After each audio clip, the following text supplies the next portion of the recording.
ভারতে ২০২৬ সালের বিধানসভা নির্বাচন মানেই যেন একের পর এক চমক। নির্বাচনে আসাম, কেরালা, পশ্চিমবঙ্গ এবং তামিলনাড়ু জুড়ে কংগ্রেসের উল্লেখযোগ্য সংখ্যক মুসলিম প্রার্থী জয়ী হয়েছেন। তবে সব ছাড়িয়ে কেরালা বিধানসভায় প্রথম নারী হিসেবে ইতিহাস গড়লেন ইন্ডিয়ান ইউনিয়ন মুসলিম লীগের ফাতিমা তাহিলিয়া।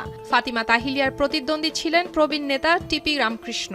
নির্বাচনে সিপিএমের শক্ত ঘাঁটিতে বামপন্থী এই প্রবীণ নেতাকে ফাতিমার চ্যালেঞ্জ বেশ আলোচনার জন্ম দেয়। কোঝিকোড জেলা আদালতের আইনজীবী ফাতিমা ২০২০ সালে সিটি কর্পোরেশনের কুট্টিচিরা ওয়ার্ড থেকে কাউন্সিলর নির্বাচিত হন। বাল্যবিবাহের বিরুদ্ধে প্রচারণা সহ বিভিন্ন সামাজিক সংস্কারের পক্ষে কথা বলে জনপ্রিয় হয়ে ওঠেন তাহিলিয়া। মুসলিম নারীদের শিক্ষার অধিকার নিয়েও কাজ করেন তিনি। পেরাম্ব্রা আসনে মোট ৮১,৪২৯ ভোট পান ফাতেমা। ৫,০৮৭ ভোটের ব্যবধানে টিপি রামকৃষ্ণকে হারান তিনি।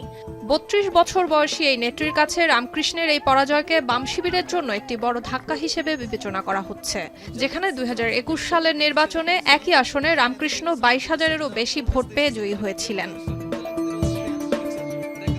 নির্বাচনের ফলাফলে স্পষ্টভাবে দুই প্রজন্মের তীব্র লড়াই দেখা যায়, যেখানে ইউডিএফ এবং এলডিএফ দুই দলেই তরুণ নেতারাই বয়স্ক ক্ষমতাসীনদের চ্যালেঞ্জ জানিয়ে জয় ছিনিয়ে নেন। ধর্মীয় রক্ষণশীল মতাদর্শের কারণে আইইউএমএল এতদিন নারীদের রাজনীতিতে সুযোগ না দেওয়ার পক্ষেই থেকেছে। এর আগে জেতার মতো শক্ত আসনেও নারীদের প্রার্থী না করার জন্য ভারতীয় ইউনিয়ন মুসলিম লীগকে সমালোচনার মুখে পড়তে হয়। কিন্তু তাহিলিয়ার জয় তাদের পুরনো ভাবনায় পরিবর্তনের ইঙ্গিত জানান দেয়। ধীরে ধীরে দলটি রাজনীতিতে নারীদের অংশগ্রহণকে স্বাগত জানাচ্ছে।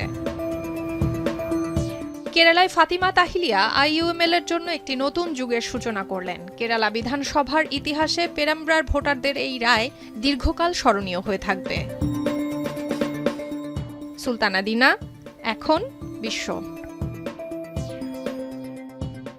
৭২ ঘন্টা ময়েশ্চার লক সমৃদ্ধ লিলি বডি ওয়াশ। শিয়া বাটারের গুডনেস স্কিন রিপেয়ার করে রাখে সফট ও গ্লোয়িং।